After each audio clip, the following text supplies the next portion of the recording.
तेल छान कडकडीत तापलं आहे। त्यामध्ये आता आपण फोडणी करून घेऊयात। थोडेसे जिरे, मेथी दाणे,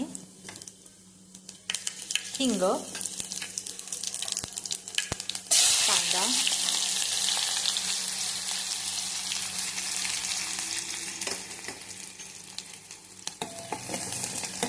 आपण छान मिक्स करून घेऊयात। यातच आता आपण 2-3 कढीपत्त्याची पाने आणि वाटण, यात हिरवी मिरची, लसूण, जिरे आणि कोथिंबीर आहे। आता आपण छान मिळून घेऊयात हे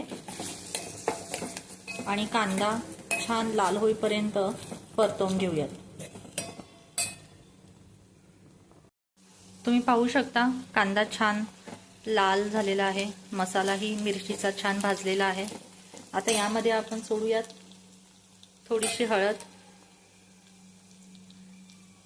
गरम मसाला आणि छान मिक्स करून घेऊयात।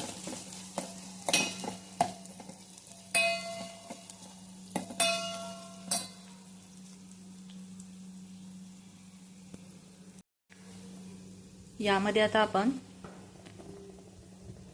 रवीने घोटून बारीक केलेला दुधी भोपळा आणि डाळ याचं मिश्रण सोडूयात। छान एकजीव करून घेऊयात।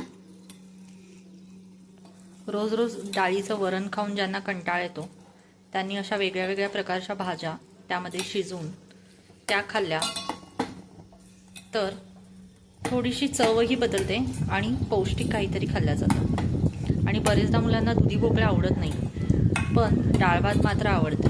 मग अशा वेळी तुम्ही दुधी भोपळा, लाल भोपळा, पालक, मेथी, फ्लॉवर यासारख्या भाज्या डाळीबरोबर शिजवून त्याचं असं छानसं वरण करू शकता।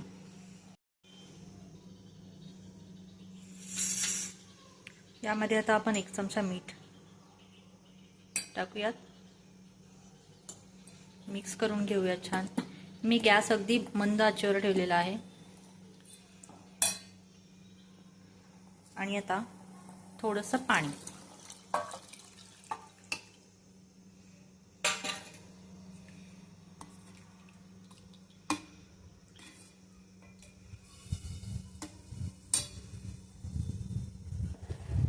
आता गॅसची फ्लेम वाढवून छानशी उकळी घेऊयात आपण या डाळीला।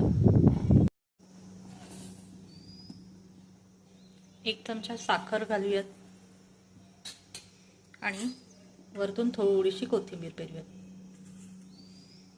आता डाळीला छान मोठ्या गॅसवर 2 ते 3 मिनिट उकळी येऊ द्यायची आहे।